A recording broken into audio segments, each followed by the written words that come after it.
দর্শক, এবারে জানাবো এক নজরে দৈনিক পত্রিকার শিরোনাম। আমার হাতে শুরুতেই রয়েছে দৈনিক ইত্তেফাক পত্রিকা।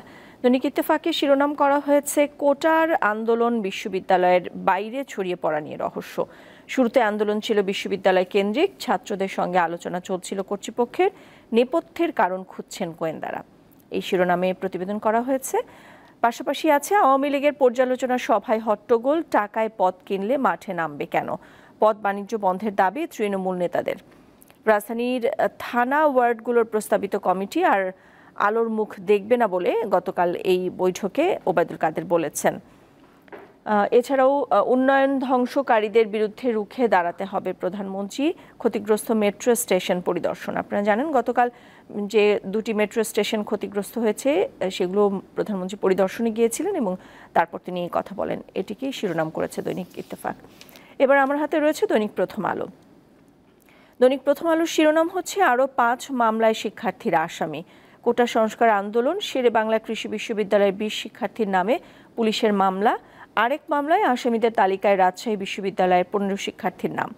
এক্ষেত্রে আইনমন্ত্রী আনিসুল হকেরও একটি বক্তব্য এখানে তুলে ধরা হয়েছে যে আন্দোলন করার কারণে কোনো সাধারণ শিক্ষার্থীর বিরুদ্ধে হয়রানিমূলক মামলা হবে না। যারা সরকারি বিভিন্ন স্থাপনায় সহিংসতা ও ধ্বংসযজ্ঞ চালিয়েছে সে ব্যাপারে মামলা হবে। কিন্তু কৃষি বিশ্ববিদ্যালয়ের 20 শিক্ষার্থীর নামে মামলা হয়েছে। অর্থনীতিতে গতি ফিরছে, পুরো স্বাভাবিক হয়নি, ব্যবসা বাণিজ্য নিয়ে একটি প্রতিবেদন। এছাড়াও প্রধানমন্ত্রী শেখ হাসিনার খবরটিও রয়েছে। আমি জনগণের কাছে ন্যায় বিচার চাইছি, সরকারি প্রতিষ্ঠানে ধ্বংসযজ্ঞ প্রসঙ্গে প্রধানমন্ত্রী। এছাড়াও আপনারা জানেন যে খুবই দুঃখজনক একটি ঘটনা, যখন কোটা আন্দোলনের যে সময়টা, সেই সময় বারান্দায় দাঁড়ানো যে শিশুটি তার চোখে গুলি লেগে এবং মাথা দিয়ে বের হয়ে যায়, সেই শিশুটির ছবি দিয়ে প্রতিবেদন করা হয়েছে। এটি রয়েছে দৈনিক প্রথম আলোতে। এছাড়াও দৈনিক যুগান্তরের শিরোনামে রয়েছে সারা দেশে পুলিশের সাঁড়াশি অভিযানের 5 দিন, গ্রেপ্তার 5 সহস্রাধিক।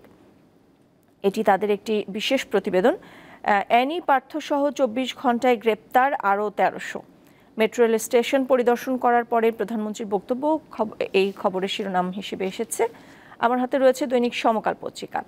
দৈনিক সমকালে শিরোনাম করা হয়েছে হাসপাতালে কয়েক হাজার আহত, অধিকাংশ গুলিবিদ্ধ। রামপুরা বাড্ডার 2 হাসপাতালে 1800 আহত, উত্তরার 3 হাসপাতালে যান হাজার খানেক। হতাহতের তথ্য নিচ্ছে প্রশাসন, চিকিৎসাধীনরা আতঙ্কে। ঝামেলা এড়াতে আহত রোগী বিদায় করছে বেসরকারি হাসপাতাল।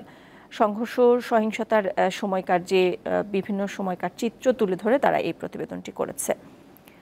ওবায়দুল কাদেরের সামনেই নিখিল কোচির বাদানুবাদ।